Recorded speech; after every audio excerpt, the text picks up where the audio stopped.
Friends, welcome back to my channel and I am your girl from Himachal Surekha Kanwar. And आपने कल के vlog में देखा था, हमने यहाँ पे नाइट कैंपिंग करी थी सियाचिन बेस कैंप के पास त्रिशा विलेज में। और आज मॉर्निंग में हम तैयार हो चुके हैं नई लोकेशन को एक्सप्लोर करने के लिए खालसा विलेज के आसपास। देखते हैं कहाँ तक जाया जाएगा, इस व्लॉग में आपको पूरा एक्सप्लोर कराते हैं। तो चलिए, बाइक हमने पैक कर दी है, थोड़ा नज़दीक से लुक दिखा देती हूँ मोनेस्ट्री का, इस टेम्पल का जहाँ रात को हमने कैंपिंग करी थी। तो आगे वीडियो एंजॉय कीजिए और वीडियो को स्टार्टिंग में ही लाइक कर दीजिए अगर वीडियो मेरी पसंद आ रही हो। सो गाइज, हम रेडी हैं निकलने के लिए यहाँ से। और ये टेम्पल था जिसके बाहर हमने कैंपिंग करी थी कल यहाँ पे। तो बस निकल रहे हैं और सामने से अभी प्लेन जा रहा है, उसकी बड़ी आवाज़ आ रही है। चलो अब निकलते हैं, सामान रैप हो गया है। अब 2-4 बैग रह गए छोटे छोटे वाले, इनको लगा देते हैं नीचे। बहुत ज़्यादा गर्मी है, इतनी गर्मी लग रही है यहाँ से निकलते हुए, मेरे को तो हिम्मत नहीं हो रही कि उसके ऊपर कुछ जैकेट वगैरह कुछ डालूँ। इन्होंने तो डाल रखी है, क्योंकि डस्ट भी बहुत है रास्ते में। तो बस निकलते हैं और आपको अपने साथ लेके चलते हैं। चलिए आज की जर्नी में finally we are moving out from this beautiful place, this beautiful temple and heading to our next destination. So आप सबको लेके चलते हैं, चलिए फिर। लोग यहाँ फील्ड में काम करते हैं। सुबह ही स्कूल की बस आ गई थी बच्चों के 9 बजे, तो वहाँ से स्कूल बस रुकी थी वहीं पे जहाँ हम रुके थे। तो बच्चे स्कूल जा रहे थे, तो वो लोग बता रहे थे कि यहाँ पे हर चीज़ की खेती करते हैं ये लोग। फर्टाइल लैंड है और गेहूँ चावल जो भी लगाना है इनको लगा लेते हैं। आजकल गेहूँ लगी हुई थी, बता रही थी मैडम, जौ लगी हुई थी। तो एक लेडी बाद में मिली, वो तो हमें ऐसे कह रही थी कि आप हमारे घर क्यों नहीं आए, घर पर आ रहा था। कल शाम को भी एक लेडी ने हमें ऑफ़र किया आप हमारे घर पे रुक जाओ। हमने बोला नहीं नहीं, ऐसा अच्छा नहीं लगता। तो हमारे पास ऐसे भी सारा सामान है, तो क्यों ऐसे किसी को ट्रबल देना। तो फिर हम किसी के घर नहीं गए और अब हम वापस जा रहे हैं। तो दोस्तों, अब हम फाइनली त्रिशा से निकल चुके हैं और अब हम खालसर से सिर्फ 20 किलोमीटर्स दूर थे। हमने पहले प्लान किया था कि हम खालसर रुकेंगे, बट अनफॉर्चुनेटली टाइम बहुत ज़्यादा लग चुका था हमें वापस आते हुए, तो हम त्रिशा ही रुक गए। बट उससे ज़्यादा कोई इफ़ेक्ट नहीं पड़ा। तो अब हम खालसर जाएंगे, वहाँ से हम रिफ्यूल करेंगे और फिर हम अपने अगले डेस्टिनेशन की तरफ निकलेंगे।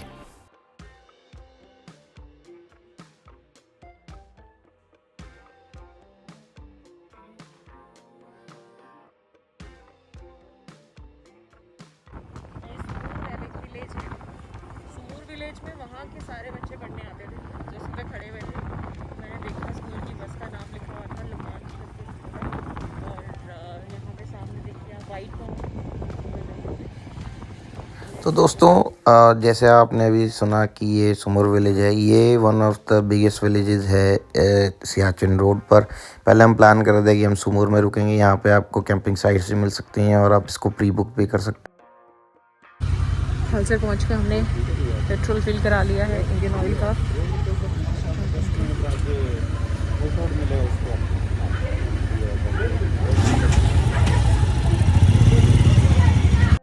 दोस्तों, खालसर से लेह लद्दाख के सबसे खूबसूरत स्थानों में से एक है दिस्कित मॉनेस्ट्री, जिसमें आज आपको हम एक्सप्लोर कराने के लिए लेके चल रहे हैं साथ में। क्योंकि हुंदूर वाली साइड में पहले आपको दिस्कित मॉनेस्ट्री मिलेगा, उसके बाद अलग लोकेशंस आती हैं। तो अब मैं आपको उसके बारे में बताऊंगी। तो दोस्तों, जैसे आपको अभी पता लगा कि हम हुंदूर की तरफ जा रहे हैं। यूजुअली लोग क्या करते हैं, खालसर आते हैं और पहले हुंदूर जाते हैं सैंड ड्यून्स देखने और बाद में सियाचिन जाते हैं। बट क्योंकि हम थोड़े पेट्रियाटिक हैं, तो हमने डिसाइड किया कि हम पहले सियाचिन जाएंगे, फिर हम हुंदूर के सैंड ड्यून्स देखेंगे और बाकी काम बाद में करेंगे। दोस्तों, दिस्कित जो है वो खालसर से अप्रॉक्सीमेटली 11 या 12 किलोमीटर्स दूर है। तो अब जैसे ही हम खालसर से आगे बढ़ रहे हैं, बहुत ज़्यादा गर्मी हो गई है और यहाँ आगे कंस्ट्रक्शन का काम चल रहा था, जिस वजह से डस्ट भी बहुत ज़्यादा उड़ रही थी। इसीलिए मैंने खुद को पूरा प्रॉपर कवर कर लिया है और आगे जा कर के यहाँ से थोड़ा बहुत दिस्कित साइड का हमें वेजिटेशन देखने को मिल रही है। दिस्कित विलेज पहुंच चुके हैं, आप मॉनेस्ट्री की तरफ जा रहे हैं। तो बहुत सुंदर है जगह, ठंडा लग रहा है एरिया, काफ़ी फ्रेंडली एरिया है। नीचे मैं आपको दिखाती हूँ, हमने चढ़ाई चढ़ना शुरू कर दिया है और ऊपर मॉनेस्ट्री है।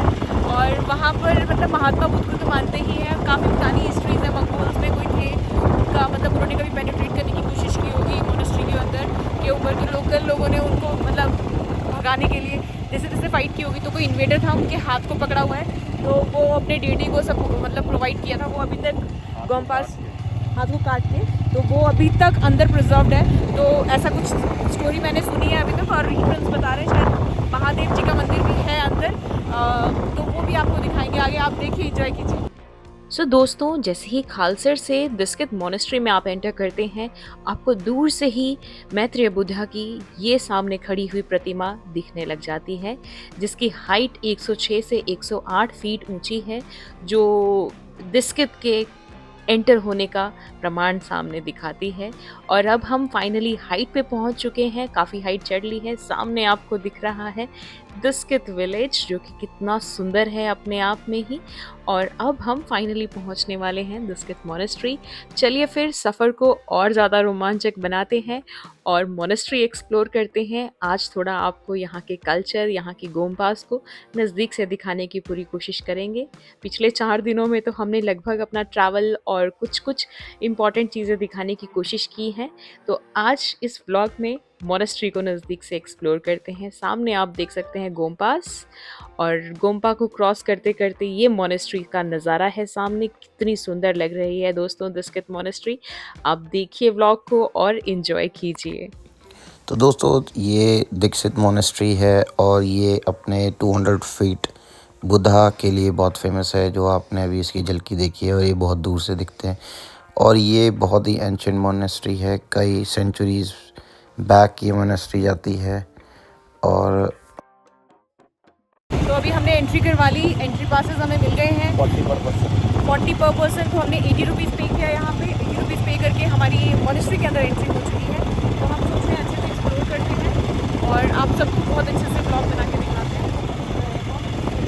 और काफ़ी लोग हैं यहाँ पे आए हुए, तो आगे आप वीडियो एंजॉय कीजिए। थोड़ा बहुत मोनेस्ट्री के बारे में भी आपको बताऊँगी, इसकी हिस्ट्री के बारे में बताऊँगी आगे ब्लॉग में, तो आप एंजॉय कीजिए। सो दोस्तों, मैत्रेय बुद्धा की जो मूर्ति सड़क से इतने दूर से दिख रही थी, हम बिल्कुल उसके साथ साथ चले हैं। और ये जो मठ है, जो मोनेस्ट्री है, यहाँ आकर के आप जो इनके प्रार्थना चक्र होते हैं उसको ज़रूर घुमाइएगा। क्लॉकवाइज उसको घुमाया जाता है, तो अगर मोनेस्ट्री विज़िट करें तो वो करना ना भूलिएगा। साथ साथ ये मोनेस्ट्री लगभग 350 साल पुरानी है और नुब्रा घाटी का सबसे बड़ा और सबसे पुराना मठ है। बाइक को पार्क करते हैं।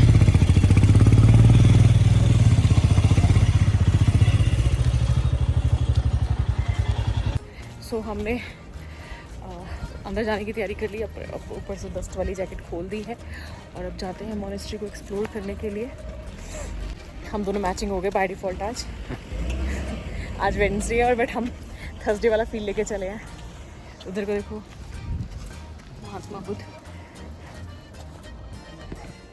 सो दोस्तों, हम पहुंच गए थे दिस्कित मोनेस्ट्री, और मोनेस्ट्री के अंदर एंट्री करते ही सबसे बड़ा ये प्रार्थना चक्र हमें देखने को मिला, जहाँ पर काफ़ी सारे टूरिस्ट थे जो बैठ कर के मोनेस्ट्री का नज़ारा लुत्फ़ उठा रहे थे, इस नज़ारे का जो यहाँ से इतनी हाइट से देखने को मिल रहा था। और यहाँ इस मोनेस्ट्री की जो शांति है वो एक अलग ही फील देती है। और यहाँ पे मोनेस्ट्री का मैप दर्शाया गया है। और फ्रेंड्स, आगे आगे चल रही हैं, मेरी सांस चढ़ रही थी क्योंकि ऑलरेडी इतना हाई ऑल्टीट्यूड है और सीधी खड़ी चढ़ाई है दोस्तों पहाड़ के ऊपर, जहाँ ये मोनेस्ट्री स्थापित है। पहले यहाँ पर और अभी भी मॉन्क्स मेडिटेशन करते हैं, और इससे अच्छी जगह मेडिटेशन के लिए और क्या हो सकती है। क्या नज़ारा है यहाँ का, बस आँखों में बसाने का इसको दिल करता है। तो और इस तरह की यहाँ शॉप थी मोनेस्ट्री के पीछे, और यहाँ पे जैसे ही आप एंटर करेंगे मोनेस्ट्री के अंदर, और आपको ये प्रार्थना चक्र एकदम सीक्वेंस में देखने को मिलेंगे, जिनको क्लॉकवाइज घुमाते घुमाते फाइनली आप मोनेस्ट्री तक पहुँच जाएंगे। तो चलिए, आपको मोनेस्ट्री तक अपने साथ लेके चलती हूँ। और प्रिंस या ऐसी जगह आकर के अलग ही खो जाते हैं, बिल्कुल आगे चले गए, उनको कोई फ़र्क नहीं पड़ रहा मैं रिकॉर्डिंग कर रही हूँ या कुछ करनी है मेरी हेल्प, चुपचाप चले हैं एक्सप्लोर करते हुए, एंजॉय करते हुए। और गाइस, ये बहुत ज़्यादा हाइट पे है। इतनी हाइट पे ऊपर चढ़ते चढ़ते थोड़ी सी स्टेयर्स ही थी, बट बहुत बुरी तरह सांस चढ़ गया।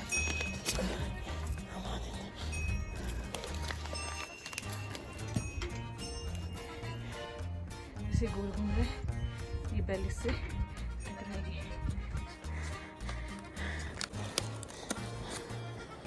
Oh, guys. Look at that.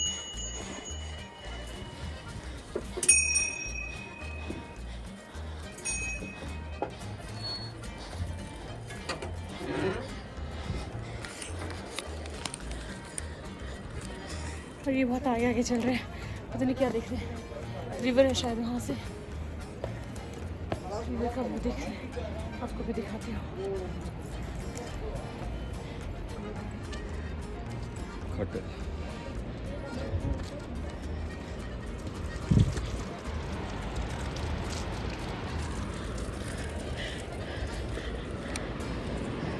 I guess ऊपर वाटरफॉल होगा, इसका पानी यहाँ से गिर रहा है, बहुत तेज़ आवाज़ आ रही है। और यहाँ वॉशरूम है। सांस चढ़ी आपकी?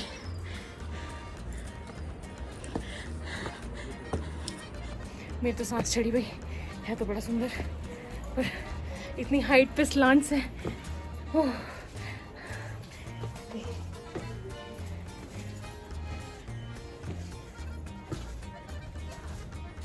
ब्यूटीफुल।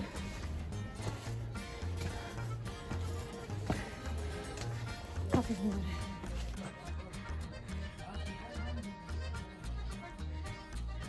इसका क्या करते हैं? इसका क्या करते हैं लकड़ी का? अच्छा,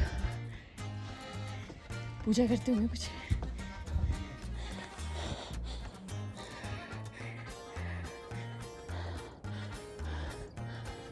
पूरी वैली दिख रही है यहाँ से, इतना सुंदर नज़ारा है। दीक्षित वैली और उसके आगे हुंडा वैली, तो थोड़ा बहुत व्यू आ रहा है।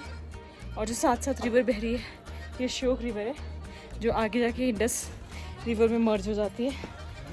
थक गई। सो दोस्तों, मोनेस्ट्री के अंदर यहाँ से एंटर करते हैं और मोनेस्ट्री को जो सजावट है उसको चार चांद लगाने के लिए इस तरह से यहाँ पे पेंटिंग का काम चल रहा है। बिल्कुल ही रिनोवेशन चल रही थी जिस समय हम यहाँ पहुँचे, और कितनी सुंदर लग रही है ये रंग बिरंगी मोनेस्ट्री। चलिए आज मोनेस्ट्री को नज़दीक से एक्सप्लोर करते हैं और अंदर चलते हैं और मोनेस्ट्री के लिए नज़दीक से जाके दर्शन करने की। मोनेस्ट्री में प्राचीन भित्ति चित्र और तिब्बती शैली की चित्रकारी मौजूद है। यह बौद्ध शिक्षाओं और प्रार्थनाओं का केंद्र है। मोनेस्ट्री एक पहाड़ी की चोटी पर स्थित है जहां से नुब्रा घाटी का शानदार दृश्य दिखाई देता है। मोनेस्ट्री के अंदर एक पवित्र प्रार्थना कक्ष है जिसमें बुद्ध और अन्य देवताओं की मूर्तियां हैं। इनमें कुछ संरक्षक देवताओं की मूर्तियां भी हैं जिनके बारे में माना जाता है कि वे मोनेस्ट्री को बुरी ताकतों से बचाती है। दिस्कित मोनेस्ट्री से जुड़ी एक प्रसिद्ध कहानी एक रक्षक देवता की है जो क्षेत्र की रक्षा करते हैं। स्थानीय कथाओं के अनुसार एक समय पर नुब्रा घाटी के एक राक्षस रहता था जो तबाही मचाता था। उस राक्षस को हराकर उसकी शक्ति को सीमित कर दिया गया, लेकिन ऐसा माना जाता है कि उसके शरीर के हिस्से अभी भी घाटी में मौजूद हैं। मठ के रक्षक देवता इन बुरी ताकतों को दूर रखते हैं। तो ये है मोनेस्ट्री के अंदर का नज़ारा। जिन देवताओं की मैं बात कर रही थी उन देवताओं की यहाँ पे मूर्तियाँ बिल्कुल सामने स्थापित हैं और काफ़ी रक्षा करते हैं ये देवता इस पूरी लोकेशन की। और यहाँ पे है महात्मा बुद्ध जी का कक्ष जिसको नज़दीक से दिखाने की मैंने पूरी कोशिश की है। थोड़ी बहुत अंदर फोटोग्राफी अलाउड नहीं था। हमने दोनों टेम्पल्स देख लिया, महात्मा बुद्ध का भी, और इधर पे इनके लोकल डीटीज़ हैं जिनका मैंने आपको बताया था। पेनिट्रेटर से उनका हाथ उनके हैंड्स में दिया हुआ, तो वो सब कुछ दिखाया हुआ था, वो हमने देख लिया। अब आपको लेके चलते हैं इस मोनेस्ट्री के सबसे खास हिस्से में, जो कि है परम पावन 14वें दलाई लामा जी के पुराने कक्ष के बारे में। यह वह स्थान है जहां उनकी पवित्रता ने इस मोनेस्ट्री में अपने दौरे के दौरान कुछ समय व्यतीत किया था।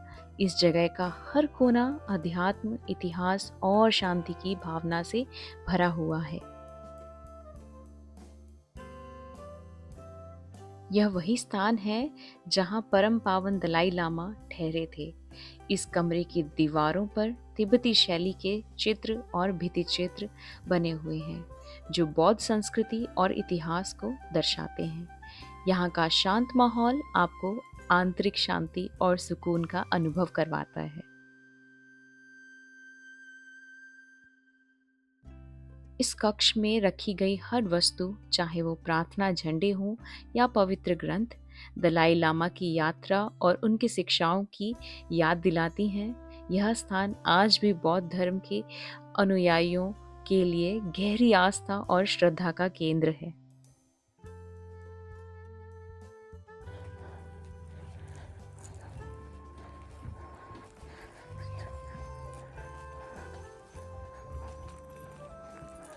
तार नहीं दिखाया जाता जितना यहाँ, प्रॉब्ली क्योंकि यहाँ पे लड़ाइयाँ बहुत हुई हैं, इनको बहुत प्रताड़ित किया है शायद पुराने ज़माने में मंगोल्स ने, फिर बाकी इन्वेडर्स ने, तो इसलिए यहाँ पे जो अवतार हैं ज़्यादा रुद्र हैं। और आई थिंक सो अपने आप को बचाने के लिए भी इन्होंने फाइट करी है, तो आई थिंक वो भी अच्छी चीज़ है। और क्या था नीचे टेंपल में, और क्या क्या देखा हमने? टेंपल में उस जो मंगोल ने जिसने यहाँ पे लूटने की कोशिश की थी, उसका हाथ काट के रखा हुआ इन्होंने, डीटीज वो सब चढ़ाया। और क्या क्या दिया था?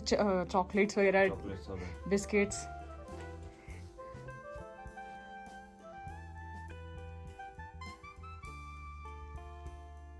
तो अंदर दलाई लामा जी की सिटिंग प्लेस है। यहाँ दलाई लामा जी आते हैं, जब भी वो यहाँ बैठते होंगे।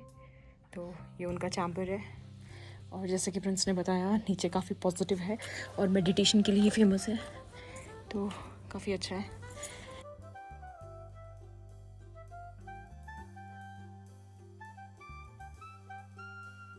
और ज़्यादातर मूर्तियों के अंदर जो पोर्ट्रेट्स थे उनको कवर करके रखा हुआ था। जो इधर वाला टेंपल था, उनमें सब में देवी देवताओं का जो चेहरा था वो कवर किया हुआ था, वो देखने को मतलब रुद्र रूप होगा उनका। तो मैंने पढ़ा भी था इस बारे में, तो कवर करके रखा हुआ था। बाकी इतनी सारी ज्योत्स हैं जो यहाँ पे प्रज्वलित की हुई है।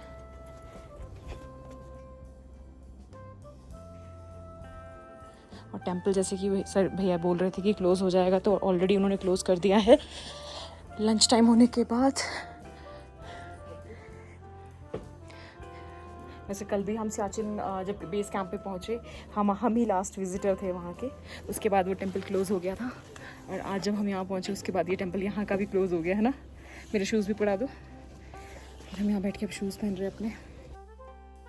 सो दोस्तों, आई होप दिस्कित मोनेस्ट्री का ये टूर आपको अच्छा लगा हो, और मोनेस्ट्री को जितना हो सकता था मैंने दिखाने की पूरी कोशिश की है।